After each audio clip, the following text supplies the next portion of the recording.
வணக்கம். இன்றைக்கி நம்ம சேனலில் இந்த பாட்டம் கிளாத்துக்கு ஃப்ரில் எப்படி வைக்கிறதுன்னு பார்க்க போகிறோம். நம்மளே தான் எப்பவுமே ஃப்ரில் வைப்போம் கையில்.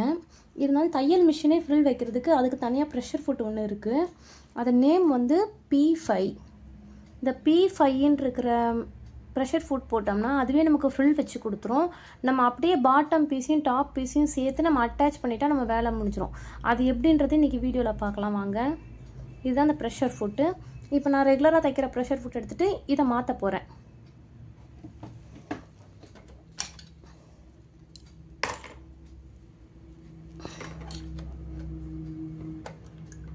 இப்போ நம்ம மாற்றியாச்சு. இப்போ நம்ம ஃப்ளீட் வைக்க ஆரம்பிக்கலாம்.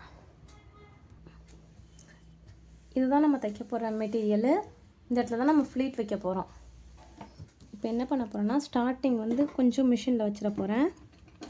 ப்ளைனாக வச்சிட போகிறேன். எனக்குலாம் ஸ்டார்டிங்கில் வந்து எனக்கு ஃப்ரில் தேவையில்லை. அதனால் கொஞ்சம் துணியை வந்து நான் வெளியே வச்சுட்டு ப்ரெஷர் ஃபுட்டை கீழே வச்சிடுறேன். வச்சுட்டு இப்போ தைக்க ஆரம்பிக்க போகிறேன். அவ்வளோதான். இன்னொன்று நம்ம தைக்கும்போது என்னென்னா இந்த இடத்துல கொஞ்சம் ப்ரெஷர் கொடுத்து துணியை பிடிச்சிக்கணும். அப்படியே விட்டோம்னா கொஞ்சம் ஃப்ரில் சின்னதாக வரும். இந்த இடத்துல நம்ம கையை வச்சு நம்ம துணியை வச்சுட்டு வந்தோம்னா அந்த துணி வந்து அப்படியே நிற்கும். கொஞ்சம் போகிறதுக்கு இடம் இல்லாமல் நிற்கும் போது ஃப்ரில் வந்து இன்னும் கொஞ்சம் கிட்ட விழும். நமக்கு இல்லை ஃப்ரில் இன்னொன்று நல்லா தள்ளி வரணும் அப்படின்னா நம்ம கையை எடுத்துடலாம். அதுவே ஃப்ரில் கொஞ்சம் கொஞ்சமாக வரும்.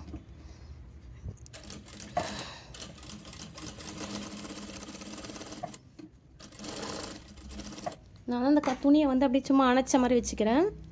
அப்போ தான் ஃப்ரில் வந்து இன்னும் கொஞ்சம் அதிகமாக எனக்கு கிடைக்கும்.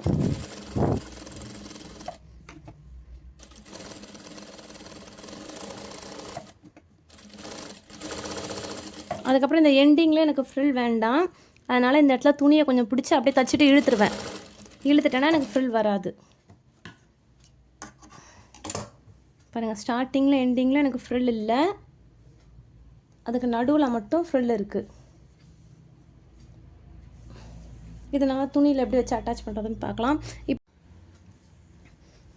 இது முன்னாடி பக்கம் மேல் பகுதி. அடுத்தது இப்போ கீழ் பகுதி நம்ம பாட்டம் சைடு ஃப்ரில் பிடிச்சோம்ல, இதையும் இப்போ சேர்த்து அட்டாச் பண்ணிடலாம். இப்போ ரெண்டு துணியும் ஒன்றா வச்சு தைக்க ஆரம்பிக்க போகிறேன். ஃபஸ்ட்டு டைட் அடிச்சுக்கணும். அதுக்கப்புறம் கீழே இருக்க துணி மேலே இருக்க துணி ரெண்டுத்தையும் ஒன்றா சேர்த்து அப்படியே பிடிச்சி தைக்க வேண்டியதான்.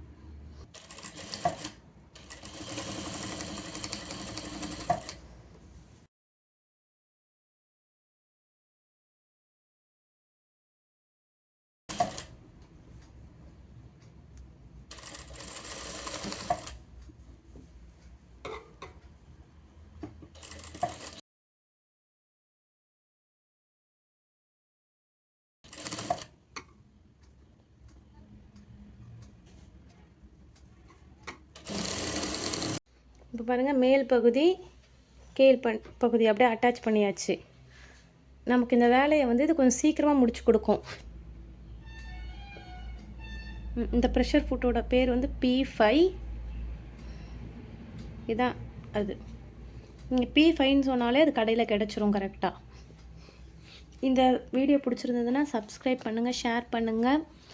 வேறு ஏதாவது சின்ன சின்ன டவுட்ஸ் இருந்தால் கமெண்ட் பண்ணுங்கள். நான் வீடியோவை எடுத்து உங்களுக்கு போடுறேன். Thank you.